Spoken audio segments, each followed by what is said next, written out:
अस्सलाम वालेकुम स्टूडेंट्स, कैसे हैं आप सब। आज के सेक्शन में मैं डिस्कस करूँगी लॉजिक गेट्स क्या होते हैं। साथ में हर एक लॉजिक गेट की एक एग्जांपल डिस्कस करूँगी और एंड पे ये भी डिस्कस करूँगी लॉजिक गेट्स को हम क्या यूज़ करते हैं। इससे प्रीवियस लेक्चर में मैंने आपको बताया था कि हम लॉजिक गेट्स बूलियन अलजेब्रा के रूल्स को फॉलो करके बनाते हैं। बूलियन अलजेब्रा के रूल्स जैसे एंड और नॉट, ठीक है। लॉजिक गेट्स बूलियन अलजेब्रा के रूल्स को फॉलो करता है और लॉजिक गेट ट्रांजिस्टर की हेल्प से बनते हैं। लॉजिक गेट्स को कंबाइन कर हम एक सर्किट बनाते हैं, ठीक है। लॉजिक गेट्स को कंबाइन कर हम एक सर्किट बनाते हैं और फिर सर्किट्स को कंबाइन कर हम चिप्स बनाते हैं, ठीक है। और बाद में उन चिप्स का यूज़ हम करते हैं अपनी इलेक्ट्रॉनिक डिवाइसेस में, कंप्यूटर में, लैपटॉप में, मोबाइल में, इसके अलावा कैलकुलेटर में और ट्रैफिक लाइट्स में, ठीक है। आपने मेरी इस बात को ध्यान से सुनना है ताकि आपको आइडिया हो कि बूलियन अलजेब्रा कहाँ यूज़ हो रहा है, लॉजिक गेट्स कहाँ यूज़ हो रहे हैं, ठीक है। इनका आपस में ताल्लुक है। आपका जो ये चैप्टर है, चैप्टर नंबर 3, इसके तमाम लेक्चर्स एक दूसरे के साथ रिलेट कर रहे हैं, ठीक है। लॉजिक गेट्स फॉलो करता है अलजेब्रा के बूलियन अलजेब्रा के रूट्स को। लॉजिक गेट्स बनते हैं ट्रांजिस्टर की हेल्प से, ठीक है। लॉजिक गेट्स को मिलाकर हम एक सर्किट बनाते हैं। बाद में उन सर्किट्स को मिलाकर हम चिप्स बनाते हैं। चिप्स जैसे कि माइक्रो प्रोसेसर की चिप, रैम की चिप, ETC, ठीक है। इन चिप्स का यूज़ करते हैं बाद में हम अपनी इलेक्ट्रॉनिक डिवाइसेस में, कंप्यूटर में, लैपटॉप में, मोबाइल में, ट्रैफिक लाइट्स में, ETC, ठीक है। सबसे पहले आता है हमारे पास एंड गेट। एंड गेट, ये डॉट हमारा एंड गेट का सिंबल है। एंड गेट क्या कहता है, जब दोनों इनपुट ट्रू होगी तो आउटपुट ट्रू आएगी, ठीक है। दोनों इनपुट ट्रू होगी तो आउटपुट क्या आएगी, ट्रू आएगी। ये मैंने इसका ये गेट बनाया है, इसका मैंने एक, ठीक है, लॉजिक गेट, जिसमें मैंने 2 इनपुट 1 दिया है। अभी हमने क्या पढ़ा, अगर दोनों इनपुट 1 होगी तो आउटपुट क्या आएगी, 1 आएगी। अगर यहाँ पे मैं क्या करूँ, एक इनपुट 0 कर दूँ और एक इनपुट 1 कर दूँ तो आउटपुट क्या हो जाएगी, 0 हो जाएगी, ठीक है। अगर दोनों इनपुट में 0 कर दूँ तो आउटपुट क्या हो जाएगी, 0 हो जाएगी। एग्जाम्पल क्या है इसकी, फॉर एग्जाम्पल 2 स्विच से एक बल्ब कंट्रोल हो रहा है, ठीक है। आपके घर का जो एक बल्ब है वो 2 स्विचेस से कंट्रोल हो रहा है। अगर हम दोनों स्विचेस ऑन करेंगे तो बल्ब ऑन होगा, ठीक है। और अगर दोनों स्विचेस में से एक स्विच भी ऑफ है तो बल्ब जो है वो ऑफ ही रहेगा, ओके। अब आता है और गेट। और गेट क्या कहता है कि दोनों इनपुट्स 1 होगी तो आंसर 1 आएगा, और अगर एक इनपुट भी 1 है तो आंसर क्या आएगा, 1 आएगा। अगर यहाँ पे मैं फॉर एग्जाम्पल मैं इनपुट दे रही 0 और 0, अब दोनों इनपुट मैंने 0 दी तो आंसर क्या आया, 0 आया, ठीक है ना। यहाँ पे देखिए आउटपुट क्या आ गई, 0 आ गई, कि दोनों इनपुट 0 दी तो आउटपुट 0 आ गई। अगर मैं दोनों आउटपुट 1 देती तो आउटपुट क्या आती, 1 आती। अगर एक 0 और एक 1 होती है, आउटपुट क्या आती, 1 आती, ठीक है। अब यहाँ पे इसकी एग्जाम्पल क्या है, फॉर एग्जाम्पल आप सपोज करें कि जो आपका जो घर है, आपके घर के बेड के जो 2 बटन्स है, ठीक है। एक बटन आपके मेन डोर पे लगा हुआ है, एक बटन आपके साइड डोर पे लगा हुआ है, ओके। अगर हम कोई भी बटन प्रेस करेंगे तो बेल बजेगी, ठीक है ना। अगर हम कोई एक भी बटन प्रेस करेंगे तो बेल बजेगी, और अगर हम दोनों बटन प्रेस करेंगे तब भी बेल बजेगी। और अगर हम दोनों बटन ही प्रेस नहीं करते फिर बेल बजेगी ही नहीं। बात समझ आई कि आपके घर के गेट की 2 बेल्स हैं, एक आपकी मेन डोर की बेल है, एक आपके साइड डोर की बेल है। अगर दोनों बेल्स ऑन होगी तो बेल बज जाएगी। अगर दोनों में से एक बेल भी ऑन होगी तब भी बेल बजेगी, ठीक है। अब आता है नोट गेट। नोट गेट जैसे कि आपको पता है 0 को 1 कर देता है और 1 को 0 कर देता है। इसकी अगर हम एग्जांपल देखें, अगर आपकी इनपुट 0 तो आउटपुट 1 आ जाएगी, अगर इनपुट 1 है तो आउटपुट 0 आ जाएगी, ठीक है। अगर हम इसकी एग्जांपल देखें तो क्या होता है, फॉर एग्जांपल एक नाइट सेंसर लाइट है।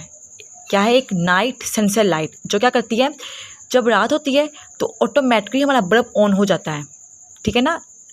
हमारी डिवाइस का नाम क्या है, नाइट सेंसर लाइट, जो क्या काम करेगी, जब रात होगी तो ऑटोमेटिकली क्या होगा, लाइट ऑन हो जाएगी, और जैसे दिन होगा तो ऑटोमेटिकली लाइट क्या हो जाएगी, वो ऑफ हो जाएगी, ठीक है। अब आता है नैंड गेट। नैंड गेट जो होता है, ये एंड गेट का और नॉट गेट का से मिलकर बनता है, ठीक है। नैंड गेट में क्या होता है, अगर आपकी दोनों इनपुट 0 है तो आउटपुट क्या ही 1 है। अगर एक 0 इनपुट और एक इनपुट 1 है तो आउटपुट क्या ही 1 है। अगर एक इनपुट 1 है, एक इनपुट 0 है तो आउटपुट क्या ही 1 है। अगर दोनों इनपुट 1 है तो आउटपुट क्या ही 0 है। अगर मैं इसको एक एग्जांपल के थ्रू समझाऊँ जिससे आपको अच्छे से समझ आए, ठीक है, तो क्या होता है, फॉर एग्जांपल आपके घर में एक सिक्योरिटी अलार्म लगा हुआ है, ठीक है, एक सिक्योरिटी अलार्म है जो तब बजता है जब क्या होगा, आपका डोर लॉक है और आपकी जो विंडो है वो भी लॉक है, ठीक है। फॉर एग्जांपल घर में एक सिक्योरिटी अलार्म है जो तभी बंद होता है जब क्या होता है, आपका डोर भी लॉक होता है, आपका विंडो भी लॉक होती है। डोर लॉक को भी मैंने A1 से रिप्रेजेंट किया और विंडो लॉक को भी मैंने B1 से रिप्रेजेंट किया, ठीक है। दोनों अगर आपकी क्या है, लॉक है, तो आपका जो सिक्योरिटी अलार्म है वो बंद है, वो क्या है, बंद है, ठीक है ना। जैसे यहाँ पे मैंने कहा है कि घर में एक सिक्योरिटी अलार्म है जो तभी बंद होता है जब डोर लॉक हो और विंडो लॉक हो, ठीक है। डोर लॉक है, विंडो लॉक है, तो इट मीन्स क्या है कि आपका सिक्योरिटी अलार्म नहीं बजेगा। लेकिन अगर दोनों में से एक भी चीज़ लॉक नहीं है, आपका सिक्योरिटी अलार्म क्या होगा, वो बच जाएगा, ठीक है। अगर मैं इसकी यहाँ पे नॉट गेट की इनपुट लूँ, मेरे इनपुट 0 तो आउटपुट क्या आ जाएगी, यहाँ पे 1 आ जाएगी, ठीक है। अगर यहाँ पे बात करूँ, यहाँ पे फॉर एग्जांपल मैंने यहाँ से ये इनपुट उठाई है, एक A मैंने 1 लिया है और B मैंने 0 लिया है, तो आउटपुट क्या आ जाएगी, 1 आ जाएगी। कि मेरा डोर तो लॉक है लेकिन विंडो जो है मेरी वो लॉक नहीं है, तो क्या आ जाएगी, आउटपुट क्या आ जाएगी, 1 आ जाएगी। मीन्स कि आपका जो अलार्म है वो बच जाएगा, ओके। अब आते हैं हमारे पास XOR गेट। XOR गेट का टेबल कैसे होता है, 0 इनपुट 0 है, A की इनपुट 0 है, B की इनपुट 0, तो आउटपुट क्या है, 0 आई, ठीक है। मीन्स कि अगर मैं यहाँ पे ये कहूँ, अगर आपकी दोनों 0 है तभी आउटपुट 0 आएगी, अगर दोनों 1 है तभी आउटपुट क्या आएगी, 0 ही आएगी, ठीक है। दोनों 0 है तभी आउटपुट 0 आएगी, दोनों 1 है तभी आउटपुट 0 आएगी। फॉर एग्जांपल अगर आप गेम भी खेल रहे हैं और होमवर्क भी, अगर आपके पास 2 ऑप्शन है, गेम खेलने का और एक होमवर्क का, ठीक है। अगर आप गेम खेल रहे हैं, होमवर्क नहीं कर रहे, तो आउटपुट क्या होगी, इस केस में 1 होगी, ठीक है ना। मीन्स कि अगर मैं यहाँ पे देखिए, ये आप गेम खेल रहे हैं, होमवर्क आप नहीं कर रहे, तो आउटपुट क्या आ गई, 1 आ गई, ठीक है। आप गेम नहीं खेल रहे लेकिन आप होमवर्क कर रहे हैं, तभी आउटपुट क्या है, 1 आई। लेकिन अगर ऐसा हो जाए कि आप दोनों काम एक साथ कर रहे हैं, आप गेम भी खेल रहे हैं और होमवर्क भी कर रहे हैं, तो आउटपुट 0 आएगी।